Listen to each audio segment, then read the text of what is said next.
Question number 32. A Limited issued 40,000 shares of 10 each, payable 2 on application, 2 on allotment, 3 on first call and 3 on final call. All shares were fully subscribed and allotted. यानी issue price हो गई 10 और shares हो गए 40,000. ठीक है. Application 2, allotment 2, first call 3, second call 3. All shares were Rahman, who holds 100 shares, failed to pay both the calls. Rahman एक person है जिसके पास 100 शेयर्स हैं. उसने आपको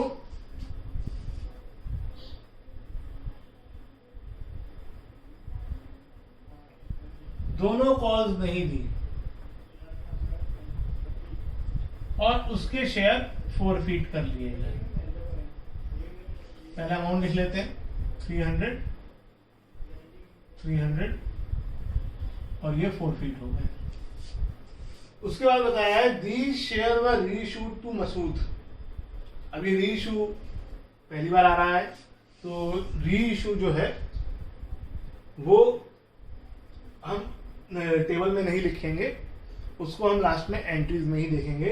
पहले आपका इतना ही क्वेश्चन है, जब फॉरफीचर तक कर लेंगे फिर रीइश्यू की एंट्री करेंगे.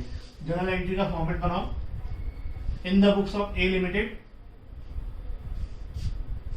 और पहली 4 एंट्री मैं नहीं कर रहा हूं, आप वो खुद कर लेंगे जैसे आप करते आए हैं, बिल्कुल वैसे ही बैंक टू शेयर एप्लीकेशन वगैरह सब कर लेंगे.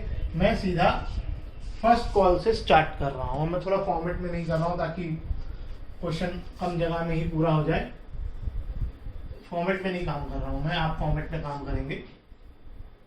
हम फर्स्ट कॉल ड्यू से, मैं फर्स्ट कॉल ड्यू से स्टार्ट कर रहा हूं, आप अलॉटमेंट तक एंट्री पूरी कर लेंगे. Share first call account debit to share capital account.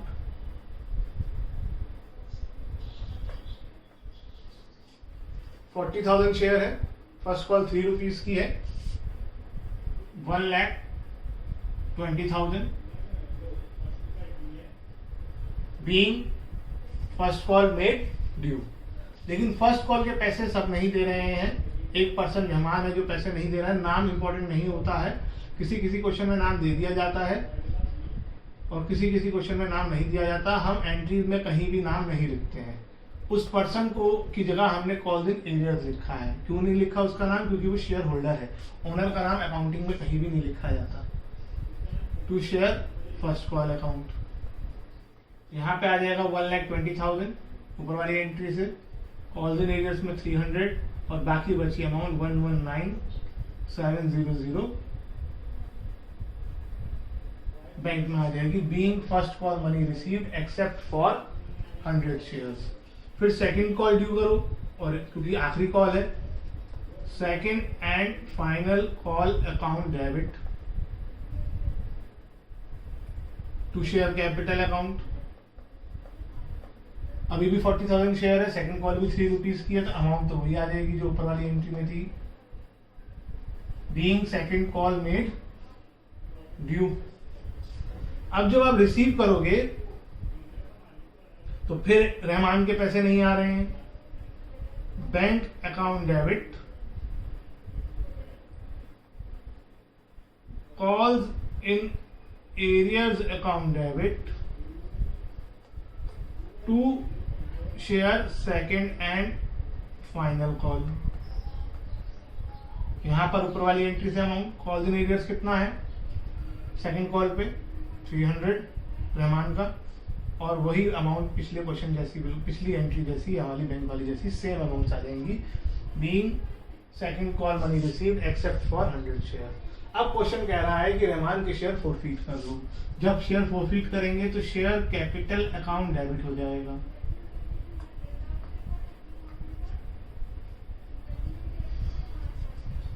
Forfeited shares credit होगा.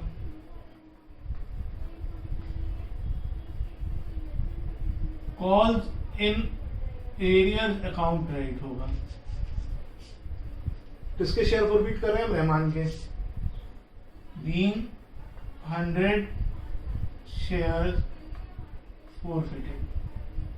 अब अमाउंट कैसे, फिर याद दिलाता हूँ, कैपिटल में हम ये कैपिटल वाला पोर्शन जोड़ेंगे। कहाँ पर एंट्री कर रहे हैं, यहाँ पर, यहाँ लिखा है, उल्टा शुरू करो, 3 + 3 6 + 2 8 + 2 10। 100 × 10 कैपिटल में आ गया 1000। फिर अमाउंट आएगी कॉल्स एंड एरियर्स में। कॉल्स एंड एरियर्स में अमाउंट कहाँ से आएगी, रहमान ने पैसे नहीं दिए, 300 यहाँ, 300 यहाँ, 600।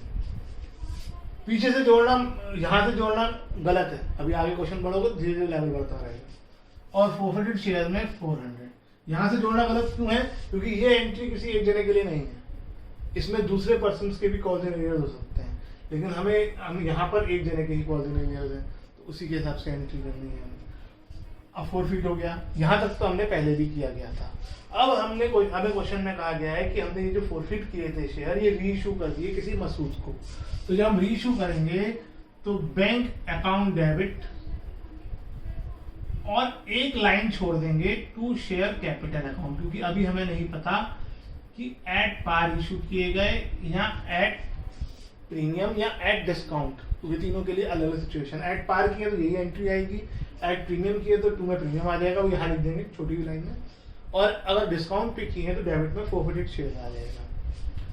नरेशन लिख देंगे पहले से ही, कितने शेयर रीइशू कर रहे हैं हम, कितने फोरफिट किए थे, being 100 share reissued.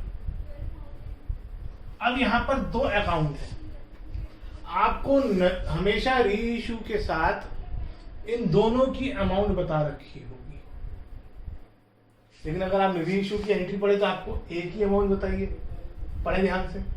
These shares were reissued to Masood at ₹8.50 per share as fully paid।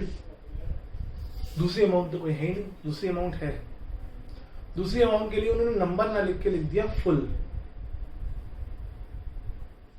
Full का मतलब हुआ जितनी फेस वैल्यू है, इशू प्राइस नहीं, फेस वैल्यू। फुल का मतलब यहाँ पर हमेशा फेस वैल्यू है, कभी भी इशू प्राइस नहीं। इशू प्राइस में प्रीमियम भी जुड़ा होता है, इशू प्राइस का फुल का मतलब हमेशा फेस वैल्यू है।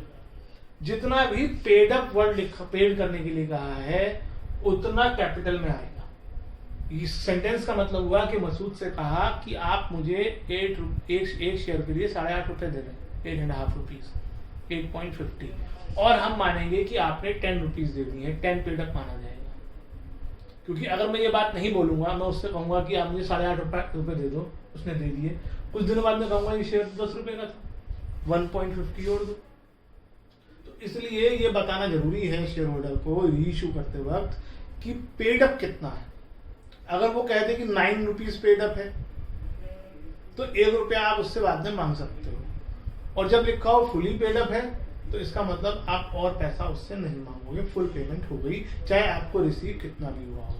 तो ये जो जितना भी पेड अप लिखा होता है उतनी अमाउंट कैपिटल में आती है।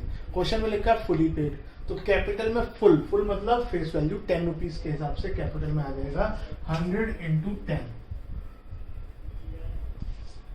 अब क्या अमाउंट बची, 8.50 पर शेयर, एक शेयर की है, तो वो अमाउंट बैंक में आएगी 8.50 × 100। आपको हमेशा रीइशू में 2 अमाउंट दे रखी होंगी, एक अमाउंट कैपिटल की होगी, एक अमाउंट बैंक की होगी। जितना आपको पेड अप या कॉल्ड अप बोला है, जिसके राइट में कॉल्ड अप या पेड अप लिखा है, वो अमाउंट कैपिटल की है और दूसरी अमाउंट बैंक की है। ठीक है, आगे क्वेश्चन आएंगे और क्लियर होगा। अब इस एंट्री को पहले पूरा कर लेते हैं। अमाउंट किधर कम है, डेबिट में, तो इसका मतलब इसे हमने डिस्काउंट पे इशू किया है, डेबिट में 150 रुपीज लेंगे, और अगर डेबिट में कम होगी अमाउंट तो यहाँ पर आ जाएगा फोरफिटेड शेयर्स अकाउंट। अगर अमाउंट क्रेडिट में कम आती, मान लो यहाँ 1200 होता, तो यहाँ आ जाता to security premium reserve account. ठीक है, तो ये रीइशू की एंट्री पूरी हो गई। रीइशू की एंट्री होते ही आपको एक एंट्री और करनी है, forfeited shares account debit to capital reserve account. क्योंकि सारे शेयर रीइशू हो गए हैं, तो अगर फोरफिटेड शेयर अकाउंट में कुछ अमाउंट बची है तो वो बिजनेस के लिए फायदा हो गया, क्योंकि अब तो शेयर रीइशू हो चुके हैं और वो हमें कैपिटल रिजर्व में ट्रांसफर करना है। जब हमने शेयर फोरफिट करे थे तो 400 रुपए हमने फोरफिट करे थे, ये 400 रुपये हमें उससे इस पर्सन से मिल गए थे, रहमान से, जो हमने रोक लिए थे, जो हमारा फायदा हो गया था। जब हमने री इशू करा तो री इशू में हमें 150 रुपीज का नुकसान हो गया, तो हमने उस नुकसान को फोरफिटेड शेयर्स को ही डेबिट कर दिया उस नुकसान के लिए। लेकिन फोरफिटेड शेयर में तो अभी भी अमाउंट बच गई कितनी, क्रेडिट में से डेबिट वाला माइनस कर दो 250, वो 250 रुपीज हमारी इनकम हो गई। और इनकम जो ये वाली इनकम हम आपको मैंने बताया था कि कंपनी जो है हर इनकम को प्रॉफिट एंड लॉस में नहीं डाल सकती है, ये कैपिटल नेचर की इनकम है, क्योंकि ये शेयर्स की वजह से हुई है। शेयर, डिवेंचर, फिक्स्ड एसेट्स की वजह से जो इनकम हो वो कैपिटल नेचर की मानी जाती है, इसलिए इसे कैपिटल रिजर्व में ट्रांसफर कर दिया जाता है। ठीक है, तो जितना भी फोरफिटेड शेयर्स का बैलेंस बचेगा हमेशा क्रेडिट का ज्यादा होगा। आपकी एंट्री में जितनी बार भी क्रेडिट हुआ है माइनस जितनी बार भी डेबिट हुआ है, जो भी बैलेंस बचेगा वो कैपिटल रिजर्व में ट्रांसफर कर दिया जाएगा। और नरेशन आएगी being balance of forfeited shares transferred to capital reserve, being balance of forfeited share transferred to capital reserve। और बेसिकली ये आपका आंसर है कि आपने कैपिटल रिजर्व में कितना ट्रांसफर किया। ये इस बात का प्रूफ है कि आपने अपना क्वेश्चन लगभग सही किया है, और कोई बेवकूफ़ी ना की हो तो माइनस प्लस में यहाँ माइनस करने में गलती कर दो। मेन है कि आपकी फोरफीचर और रीइशू की एंट्री सही हुई है। ये अगर आपका सही आ रहा है, ये आपका एग्जाम का एक तरह से इस क्वेश्चन का आंसर हुआ। तो इसको आप ध्यान से देखेंगे, इसको वीडियो को बार बार, तभी आपको समझ आएगा।